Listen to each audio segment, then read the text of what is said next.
One of the other contradictions between the dream and the reality, right? What we see this place and its possibilities and so on. But some see this place, and it's a character I wanted to build into Hallam as a place that he can basically strip bare, that he can use to make himself into whatever he wants without really feeling a true connection to the place. And there's a great deal of the difference made in the book between the Indian characters, the Piscataway, and Hallam's attitude.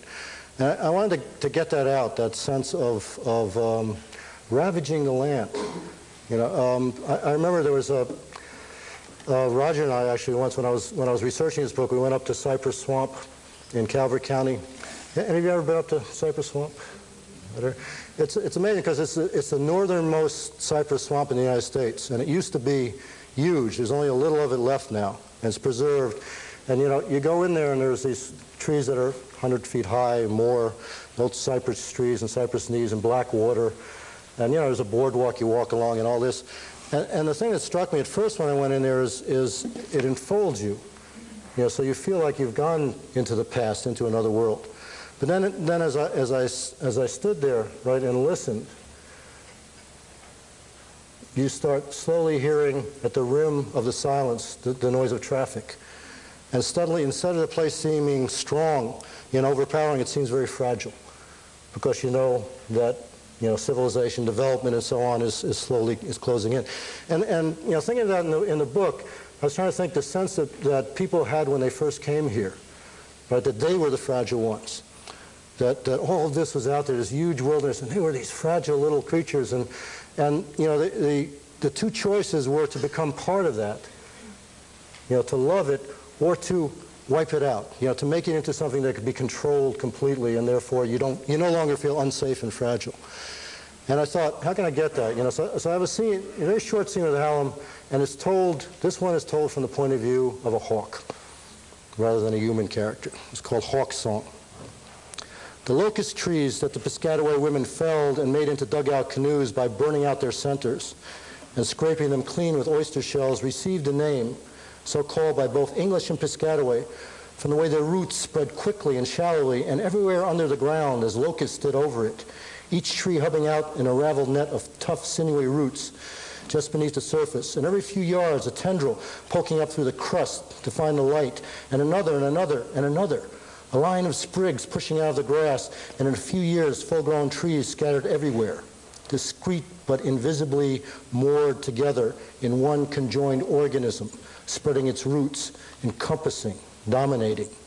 Yet to the hawk flying over it now, the settlement of St. Mary's seemed analogous to neither locusts nor locust trees, but rather a slower absorption, a harsh, inescapable metamorphosis, the soft ovals of the Piscataway longhouses gradually being consumed and digested into piles of shell and bone by the strange, sharp angularities of the English huts, the knit of longhouse, field, forest, unraveling into a haphazard, vaguely contentious strew, a motley of corn and tobacco patches, the sense below him of something hungry, feeding, growing to an unthinkable vastness, a cumbered dread in the hawk's heart.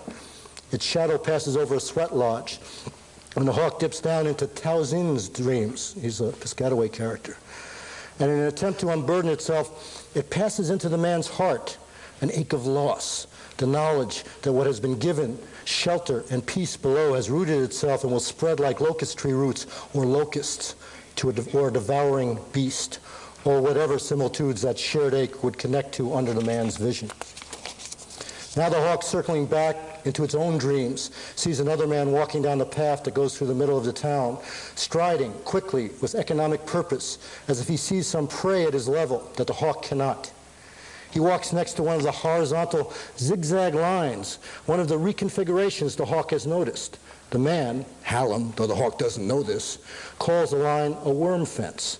And in fact, it was Hallam who conceived of these fences, fashioned many of them with his own hands, chopping down and wedging and splitting hundreds of young trees into crude rails, their ends stacked one over the other, the rails angled right and left, and so held together but nothing but their own weight. Their squirm across the land gave him the name, though the hawk decided to name them dead tree scars. They were New World fences in Hallam's mind, fashioned from a land of endless wood, without need for notching or nails, improvised, invented. And he liked how many trees had to be cut down for their making. If he could, he'd cut down every tree in his country. He'd clear the land, clean it, erase everything but possibility, a clear parchment for him to write his name large upon. The hawk soars higher, suddenly panicking, trying to break itself from the insistence of that preternatural hunger he had just glimpsed in the man, yet feeling it intrude and devour a corner of his soul. He spirals higher, higher, leaping from updraft to updraft, letting each push under the spread of his wings until the village becomes only a small anomaly on the face of the world.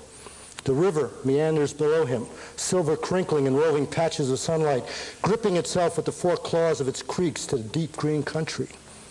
Below, a mountain lion slips furtively into a cave on a hummock in a cypress swamp, and a bear scratches its back against a tree, an action repeated in the hawk's eye further west and further west into the broody forests that cover the face of the world, that until this day, he thought, were the immutable face of the world. But as he watches, he knows he hasn't flown high enough or fast enough, and he feels the dream he snatched from the man's eyes slip free from the clutch of his own mind, as he has let dreams and visions slip free and into men's minds.